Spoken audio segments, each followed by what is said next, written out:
ይኸው ጋሽዬ ይሻሉታል። ስንት ነው ለመሆኑ? 100,000 100,000? አዎ 20,000 ትሰጠዋለህ? አረ ጋሼ በጣም አሪፍ ስልክ እኮ ነው። 20,000 ያዋጣል? አያዋጣኝም። በጣም አሪፍ ስልክ እኮ ነው ጋሼ። ሌቦች።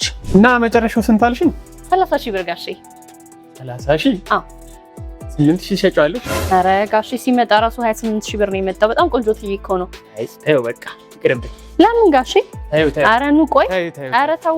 የዚህ ቤት ሙሉ ክፍያ 11,400,000 ብር ነው ጋሼ። 11 ሚሊዮን 10 ሚሊዮን ታደርጉልታላችሁ? 10 ሚሊዮን እንደዛ እንኳን አይሆን። ተይው እባክሽ ይቅርብኝ። አረ ቆይ ጋሼ እንደሱ እኮ አይደለም። ቆይ 11,400,000 ብር 10% ቅድመ ክፍያ አሁን ከፍለው የቀረው 90% ደግሞ ያለምንም ወለድ በ3 ዓመት መክፈል ለሚፈልጉ ደንበኞች ነው። 10 ሚሊዮን ብር ደግሞ 100% ካሽ አሁን መክፈል ለምትፈልጉ ያወጣነው ዋጋ ነው። እነኚህን ቤቶች መሀል ከሳንቺስ ላይ የምታገኙ ሲሆን በካሬ ከ99,000 ብር ጀምሮ እየሸጥን እንገኛለን። እነኚህን ቤቶች መጎብኘትና መግዛት ለምትፈልጉ ከታች በምታዩት ስልክ ይደውሉልን።